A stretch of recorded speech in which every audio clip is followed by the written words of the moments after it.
Vice Chair. Chair, I was also a bit concerned when the Chief of Staff is the one giving evidence for the governor, because if we have any questions directed to the governor, will he be able to answer them on our behalf? I thought it would be better for her to answer the questions just to clear everything and for us all to have clear evidence and to be able to write everything that we need and to hear also from her. Chair. Senator Tobiko. Chair, I want to put it in another perspective. Chair, as the council for the county assembly said yesterday, this is a quasi-judicial process because we are not strictly, as in the sense of the word, at the courts. Because if it was, a court process, you would have been across the road. This chamber is, the Senate is quasi-judicial because it's also a political process, Chair. And Chair, my feeling is that, of course, the governor could choose to be represented by her councils. But Chair, for the satisfaction of everybody, the prime candidate here is the governor. And Chair, I mean, it would be best if there is a way, even in silence, for the governor to take the stand so that she's not only cross-examined by the councils, but so that we are also availed the opportunity to directly engage the governor, even if it is in silence. Thank you, the Governor of Mandera. Thank you very much, Chair. The former Governor of Mandera and the Senator of Mandera, the current. Thank you, sir. Thank you, Chairman. Now that an application has been made and our attention drawn to provisions of Rule 10, and considering how the County Assembly matter has been executed yesterday, it will only be fair, and the option not to exercise has been already superseded by affidavits that had already been drawn by the governor. It will only be fair to us as a Senate and this special committee to be able to interrogate the evidence, and the County Assembly to be able to interrogate the evidence better by the governor availing herself, and the committee has the mandate for that matter. My request is the Chief of Staff, as the key witness for the governor, may not be able to substantively deal with issues to do with position or responsibility of the governor, upon which is in question, and her impeachment is what we are executing today. It is only fair if the request is made that the governor avails herself. And the Chair, my request is we deliberate and you give a ruling on the same. Thank you, Chair. Yes, Senator Tangwa. Mr. Speaker, as I said yesterday, I'm not a lawyer. So allow me to argue like a layman. Mr. Speaker, all I understand is we have the accuser and the accused. Chair, it's a matter of procedure. Can the Senator for Kiambu address you as the Chair, not Mr. Speaker? All right, thank you. Chair, Mr. Chair. Senator Mandago. relax. It is normal to have a slip of the tongue, but in any case, sometimes I can be so imposing that the young Thangwa sees a speaker in me. Yeah. Thangwa, can you proceed? Yeah, probably. So, Mr. Speaker, I'm talking about all I see is an accuser and the accused. The governor is the accused. The accuser was the mover of the motion. And I believe the accuser was to come with the witnesses. And so the governor herself should also come with her witnesses. So she must stand on the dock. And the moment we started this hearing, the charges were read. And she pleaded not guilty. So how come now the governor cannot stand on the dock to be cross-examined on what she pleaded not guilty? Mr. Speaker, I remember yesterday, and I'm trying to help the council from the governor's side, because now I've started reading mischief. We were doing well. Everything was going on well. But yesterday, I remember there was a Catholic priest. And Mr. Speaker, he said he was here because of how he felt, because of his feelings. I'm trying to imagine the gentleman standing here is also here because of how he's feeling about the governor. So do you want me to judge the governor from how the gentleman feels? So I urge, and I would want to assist the side of the governor. The governor is accused. And the issue here is more egocentric than constitutional. We would want to hear, we are here to see, maybe we must start judging the governor. That's the way she is. She doesn't talk to people. She doesn't want even to hear. I don't want to do that now. But I'm trying to help the side of the governor. The accused should stand there so that we can ask those questions. She's seen on TV making utterances, roadside declarations, and then you tell us to examine a chief officer who is not even per se a civil servant. It's more of an organizer of a government, the caretaker, I don't know whether you understand what I'm saying.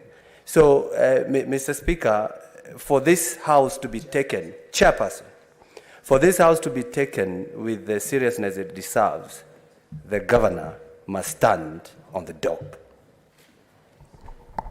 Thank you. I think the final submission is from the Senator of Lamu. Thank you, Chair. Chair, I want to agree with other members that it is the governor that the 62 accusations has been leveled against her. And in fact, the governor was elected by the good people of Meru. They are watching. They want to hear how the governor is going to exonerate herself from all the claims that has been leveled against her. So it is in all manner of good faith that we want to demand that the governor stand and tell us what she has so that we can be able to do a proper determination as the committee. Thank you, Chair. Yes, okay. I think that I will start with the side of the Governor's Council. Article 50 of the Constitution, of course, is very clear. And I think that the Governor's Council was drawing us to Article 50I. And we respect that. For the purpose of this committee, however, Chair, if I got the Council of the County Assembly right, the Council is not battling with Article 50 of the Constitution. However, the Council wants us to take a note that should we choose as a committee not to have the governor being examined by the Council of the County Assembly, then the Council is being clever and telling us that there will be legal consequences in terms of when they're making their final submission.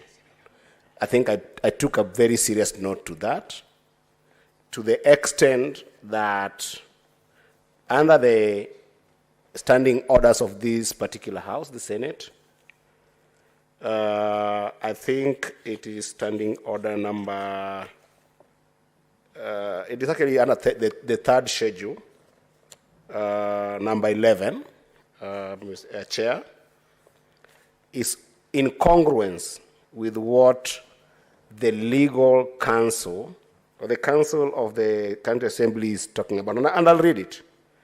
Where the county assembly or the governor chooses not to appear before the Senate, that fact shall be put on record, and the Senate shall proceed with its investigation without further references to the assembly or the governor, but the Senate may, for exceptional reasons to be recorded, permit a later appearance before the Senate by the assembly or the governor. My caution, Chair, is that should we leave the leeway for the council of the county assembly to make pronouncements after we have finished the proceedings on this particular matter, then that complicates our own investigations. And because of that, I want to finally say that, Chair, if you look at volume 1 of the document submitted by the governor's team, I think it is page 47, the governor concludes by making 66 statements, and that affidavit particularly isn't signed by the governor's council. It is signed by the governor herself. To that extent, based on those 3 overarching perspectives that I've brought, I think it will be critical that we accept the application by the council so that justice is served for everyone. Thank you, Chair.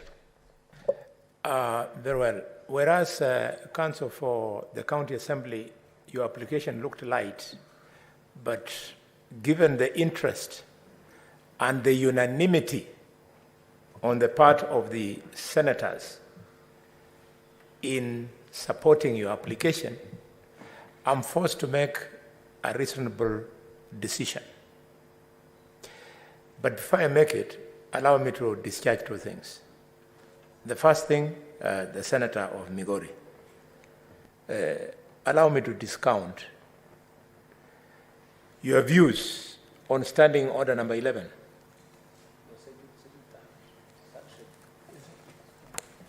If you go back to it, not standing order, on the rules of procedure, number 11. Number 11 only applies in the event the governor had refused to appear. She has come. So let that one rest.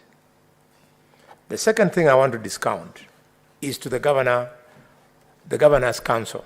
Council, please address me so that we go and write something which is reasonable. Address me on this. Are you aware that this affidavit, which belongs to no other person other than your client, the governor, are you aware that if we accept it as it is, and the governor does not take the witness stand, are you aware that it waters down the weight of this affidavit? Are you aware that if, having said what she has said here, she took the stand and responded to these questions, it strengthens her case? Are you aware? Please address me before I ask the council to also address me. Thank you, Honorable Chair, for that question. Indeed, I am aware of those sentiments. And just to discount some of the fears from the honorable members, the governor has no mischief. The governor has nothing to fear. The governor had not refused to tender evidence, it was just because of the way we arranged our defense that we sought to have one key witness that would somehow sum up all the evidence that all the other witnesses would have brought before this Senate, on the justification that this particular witness was personally available and attended all those functions where the governor is accused of uttering certain words and violating the law in the course of making those words. But having heard the sentiments of the committee, we have consulted with our client, and the client has agreed to be cross-examined on the ground of the basis of the affidavit that she has brought before this court. But then we are also begging for time to re-examine and fix any loopholes or punches that might have thrown away during cross-examination. So we are amenable to that request. Thank you. Thank you. And before that, Chair, sorry to cut you. So we request that then we have this witness dispensed with after cross-examination and re-examination. Then we can have the governor come in, after which we shall beg for 20 to 30 minutes to prepare the governor, considering that she had not prepared for this particular eventuality. Thank you. Thank you very much. So that our records reflects proceedings of reasonable men and women, let us conclude this by allowing the governors, the county assembly senator to also address me. I'll speak to the issues you have raised. You address me on the following. Chair, on the following. Yes. You address me on the following. Yes, Chair. On the following, I'm here to tell you what I would like you to add, so that it helps us to look neat and reasonable. I'm drawing your attention to Article 50, Sub-Article 2. Chair, on a point of order. Chair, point of order. I'm being asked on a humanitarian basis that you allow the witness to sit as we dispense. He's looking like he can exit this proceedings. In fact, he's the most important person in the room, maybe. So please, witness, you're free to take your seat for the time being. Thank you, the Senator of Nairobi.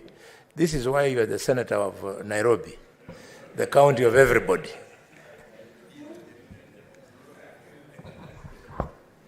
Yes, Council, I want to draw your attention to Article 50, Sub-Article 2, L, which I read. This Constitution is alive 24/7, and it is never suspended. What would you do if I declined your request on the strength that the Constitution gives this governor the right in L to refuse, I'm reading, quote, to refuse to give self-incriminating evidence?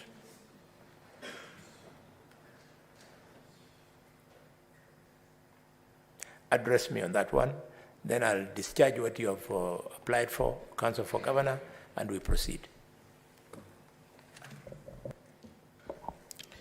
Chair, the rule against self-incrimination is a rule that governs criminal proceedings.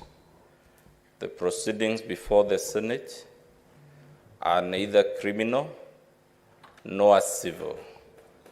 This position, and my colleagues can confirm this, has been affirmed in several decisions emanating from this Senate.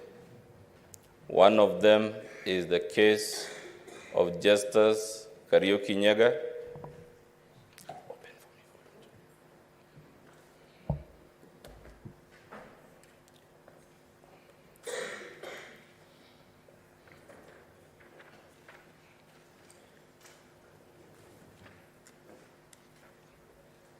To proceed, these consultations are very useful. Fair enough, Chair. So I was saying, impeachment proceedings, though quasi-judicial, are not analogous to civil proceedings in the High Court or any other court. Neither are they analogous to criminal proceedings before the ordinary courts, which is to say, the essence of the process we are going through is not to ultimately find the governor of any civil liability or any criminal culpability. And I was therefore telling you that position has been litigated in virtually every impeachment proceeding that has come before this Senate, and the constant decision of the Supreme Court. I'm only mentioning two because they should be in our volume 2 of our Bado. The constant position from the Supreme Court is that those proceedings are neither civil nor criminal, and they should not be treated as forums for attributing civil liability. And I think that dispenses of another issue that has been coming up before you, which is, why hasn't so-and-so complained? Why are you complaining on his behalf? Those decisions, I said, are in the decision about the impeachment of Mike Sonko, who was impeached by this House, and the Supreme Court affirmed that impeachment.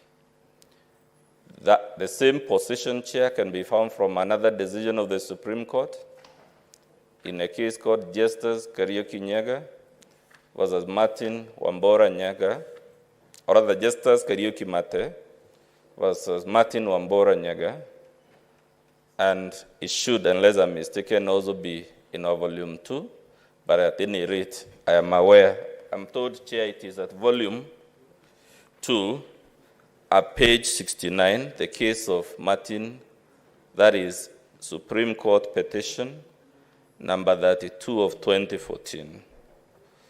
And I just told you the same position is reiterated. So to your specific question, therefore, the governor cannot be heard to say, if I ask her a question in cross-examination, she cannot be heard to tell you, I will refuse to answer that question because I run the risk of self-incrimination. While still on the matter, Chair, it is basic law, and all my colleagues will agree, that proceedings before a body like yours are privileged. Anything a witness says in this chamber cannot later on be used as the basis for prosecuting them for a criminal offense or for incurring civil liability. That is the whole essence. And it's not just the witness. Even anything any senator says, the reason it is privileged, Chair, is so that the witness will have the absolute comfort to tell you the truth and the whole truth and nothing but the truth, without the fear that the answers they give you. From the Supreme Court decision of Sonko, Chair, the relevant paragraph is at page 158 of volume 2 of our documents, page 158, and the paragraph is 148. That was just pointed to me. So, Chair, it is not open to any witness in proceedings such as those before you to refuse to answer a question on the ground that the answer to that question, if given, would incriminate them, because they enjoy absolute privilege for utterances made before the Senate. But they have the right, by the article you cited, one of the paragraphs in Article 50, they have the right to refuse to give evidence. Thank you, Counsel. I'm glad and happy that you have addressed me. Members, we have a witness who is the star witness, and therefore he's going to demand for a lot of attention from all of you. It will take quite a bit of time. So if I allow that we conclude his case, then we shall require to, we want to break to make a decision on this one, then we'll require to break again to go and prepare the governor to come and take the witness stand. I think those too many projects will waste too much time. So I want to request, counsel for the governor, you kill two birds with one stone. We're going to break.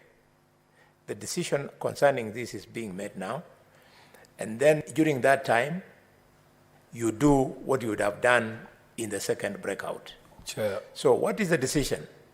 Chair, just a minute. Yes. I don't understand the necessity of a break to make a decision. No, I'm making a decision now. I'm making the decision now. Yeah. The decision we want to make was going to be difficult and maybe academic if the position of the governor was that she was not taking the stand. But because she has agreed to take the stand, we congratulate her for being cooperative and look forward to her on the witness stand.